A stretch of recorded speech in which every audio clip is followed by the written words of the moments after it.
We've always known the Flash would disappear one day. Is it finally happening? In A New World Part 2? We start the episode with Team Flash. Iris is very worried about Barry. He's been gone for 6 hours, and there is no trace of him on the Star Lab satellites. Chester, Brandon McKnight, did find a trace of cobalt radiation in the West Allen loft. Mark Blaine, John Core, returns to help the team find Barry. They split up to cover more ground. Iris starts to get sad, thinking her worst fear is coming true. Barry disappears just before Nora is born. It's the same in adult Nora's timeline. She didn't grow up with her father, and now Iris is scared it's happening in this timeline. Allegra, Kayla Compton, tries to cheer up Iris and offers to get her some tea. When Allegra leaves, she runs into someone she knows, or so she thinks. That familiar face blasts Allegra with a blue lightning, causing her to hit a gas pipe in the building. The gas leaks into the citizen offices. Iris tries to help, but is chased back into her office where she calls for help. Keone, Danielle Panabaker, and Mark arrive and find the citizen staff unconscious. Keone saves them by inserting plant cells into their bodies and turning them green. When the staff wakes up, they are freaked out and run away from Keone. Iris emerges from her office and they find Allegra unconscious. Gideon finds traces of cobalt radiation in Allegra, which means whoever took Barry is now attacking the team. Mark asks Keone if he can cure Allegra's condition. She says she can only extract the unnatural. The cobalt isotope is part of the natural world, so no. Mark suggests that Iris stay in the time vault while they lock down the lab. Chester is resetting the satellites to scan for cobalt radiation. Things are a little awkward between Mark and Keone. He says he needed the space to accept his grief. Keone doesn't really understand why he couldn't talk to her. Mark gets angry with her and says she changed. He thought there was something special about her, but she scared him when she turned the citizen staff green. He calls her an abomination. Keone gets upset and leaves. That's when Mark's eyes glow blue. Cecile, Danielle Nicolet, sits with Iris in the time vault. Iris is still upset, thinking that Barry won't come home. She spent a lot of time planning for Nora's arrival. Just when things get good, something bad always follows. Cecile promises that Barry will come home. Mark shows up in Chester's lab. He says that Keone felt like a monster after what happened at the Citizen, so she ran away. He feels like he lost Frost all over again.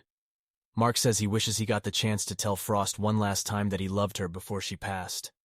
Seeing Mark cry makes Chester want to rush to Allegra's side. Mark offers to recalibrate the scanners for cobalt radiation so Chester can go.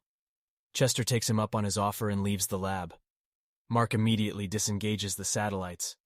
Gilmore wanders around Central City, yelling at the voice, and starts remembering Iris. He goes to the Citizen to look for Iris, and is caught breaking into her office. He looks through her files for anything on Eddie Thon's death. When he sees a picture of Joe, Jesse L. Martin, he starts to remember how Eddie died. Gilmore runs out of the Citizen just as security gets there. Mark radios Cecile and Iris saying he got them some food. Cecile leaves to get the food. As soon as she leaves the time vault, Iris hears her hit the floor. She leaves the vault and finds Mark standing over her and Cecile. Mark reveals that he is the negative Speed Force, and he's there to kill Iris and her baby.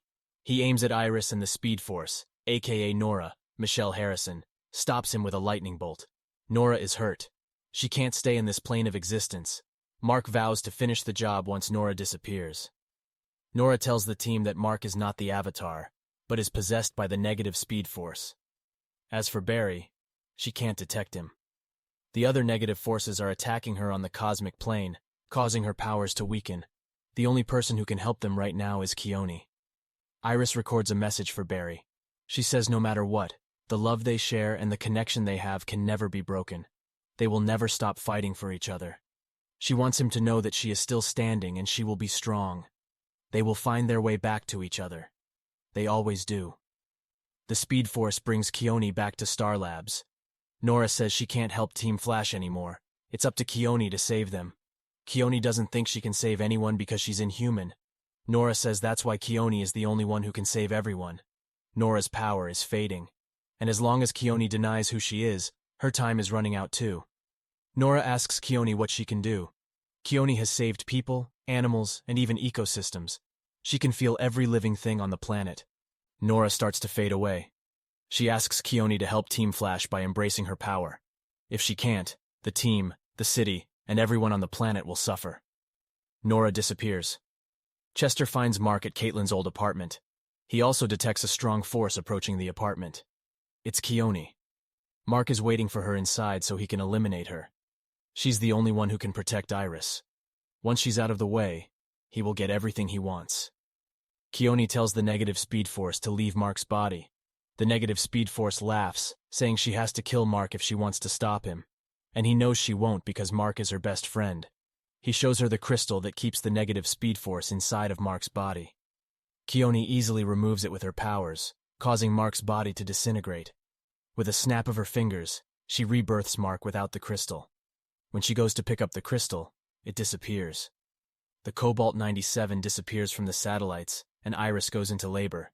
And even better, Barry reappears in the lab. No time for long reunions, it's time to go to the hospital.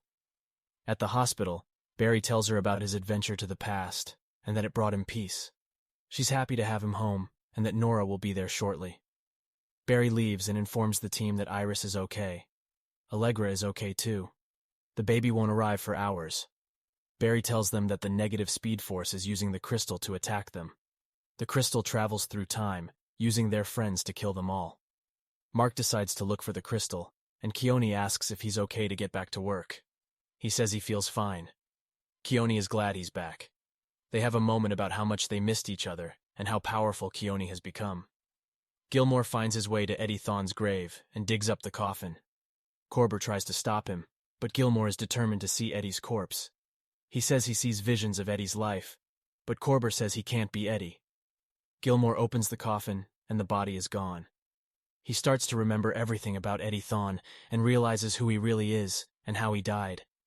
He tells Corber how he died and proves that he is Eddie by pulling the bullet out of his chest.